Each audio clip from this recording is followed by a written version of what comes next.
Qu'est-ce que l'immunothérapie? Votre médecin a recommandé ce type de traitement anticancéreux nommé immunothérapie. L'immunothérapie sert à traiter diverses formes de cancer. Vous avez probablement déjà entendu parler de la chimiothérapie. Et au départ, l'immunothérapie peut lui ressembler, puisque les médicaments de ces deux catégories sont administrés dans les veines. Cela dit, l'immunothérapie agit d'une manière totalement différente. La chimiothérapie utilise des médicaments qui empêchent les cellules cancéreuses de croître et de se reproduire. De son côté, l'immunothérapie utilise vos propres défenses naturelles pour combattre les cellules cancéreuses. Voyons comment cela fonctionne. D'abord, en quoi consiste votre système immunitaire? Votre système immunitaire est le mode de défense naturelle du corps. C'est un réseau dynamique de cellules et d'organes qui collaborent pour vous protéger contre les bactéries, les virus et les autres germes que l'on tient à éliminer.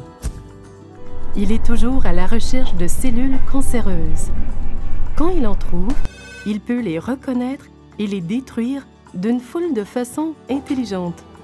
Comme votre système immunitaire est très puissant, il faut le contrôler avec soin. Pour ce faire, les cellules immunitaires et les cellules saines travaillent ensemble en utilisant des marqueurs spéciaux, les points de contrôle.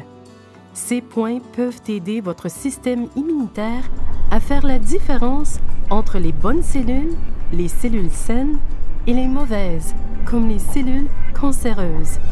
De plus, ils assurent que la réaction de votre système immunitaire ne soit pas trop puissante.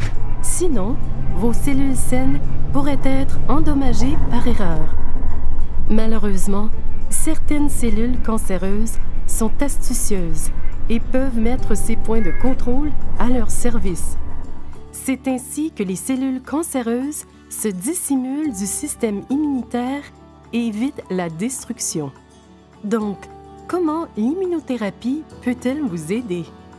Il existe plusieurs types d'immunothérapie qui fonctionnent chacun un peu à leur façon. Un type répandu travaille en bloquant ces points de contrôle qui permettent aux cellules cancéreuses de se cacher de votre système immunitaire. De cette manière, votre système immunitaire doit travailler encore sans point de contrôle pour détecter ces cellules cancéreuses et les détruire. Malheureusement, dans certains cas, cela amène votre système immunitaire à endommager vos cellules saines par erreur, pour éventuellement entraîner des effets secondaires dans diverses parties du corps. Voyons en quoi consistent certains de ces symptômes et effets secondaires courants que vous pourriez éprouver. Étant donné que l'immunothérapie agit d'une manière complètement différente de celle de la chimiothérapie, ces effets secondaires peuvent être très différents. Et ne perdez pas de vue que les effets secondaires peuvent survenir n'importe quand, avant ou après votre traitement, parce que, comme tous les patients sont différents les uns des autres, ils n'éprouveront pas les mêmes symptômes. Parlons donc de certains des effets secondaires les plus courants qui touchent certaines personnes. D'abord, l'immunothérapie peut affecter les poumons. Dans ces cas, il est possible d'éprouver de la fièvre, d'avoir le souffle court, des douleurs à la poitrine ou une toux qui s'aggrave. D'autres patients peuvent éprouver des problèmes intestinaux comme des crampes d'estomac, de la diarrhée ou des nausées et des vomissements. Et certains peuvent même trouver du sang ou du mucus dans leurs selles. On peut aussi constater des symptômes cutanés comme des éruptions, des démangeaisons et parfois des ulcères dans la bouche. L'immunothérapie peut également entraîner des effets sur les hormones du patient, susceptibles d'occasionner des changements de comportement imprévus, comme une grande irritation ou une fatigue continuelle, des étourdissements, des évanouissements, une sensation de chaleur ou de froid ou des changements de la vue. Certains peuvent constater une variation de poids, de la constipation ou des maux de tête inhabituels qui se prolongent. Il est possible que le foie soit touché et que le patient se sente nauséeux ou qu'il éprouve des douleurs au ventre. Il peut aussi avoir de la fièvre, un jaunissement des yeux et quelques autres des symptômes que nous avons mentionnés. Si les reins sont atteints, le patient peut éprouver des douleurs au dos et son visage ou ses jambes peuvent enfler. De plus, il peut se rendre compte que ses urines sont beaucoup plus foncées ou fréquentes que d'habitude.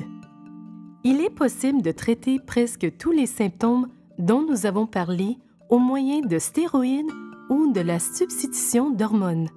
C'est pourquoi il est vraiment important que vous parliez avec votre médecin ou votre infirmière dès maintenant. Si vous commencez à vous sentir mal au cours de votre traitement ou par la suite, et de lui dire que vous suivez une immunothérapie. Si les symptômes sont pris en charge rapidement, on peut éviter qu'ils s'aggravent et qu'ils entraînent l'interruption du traitement. Une bonne communication et une intervention rapide contribueront à mettre toutes les chances de réussite du côté de votre immunothérapie.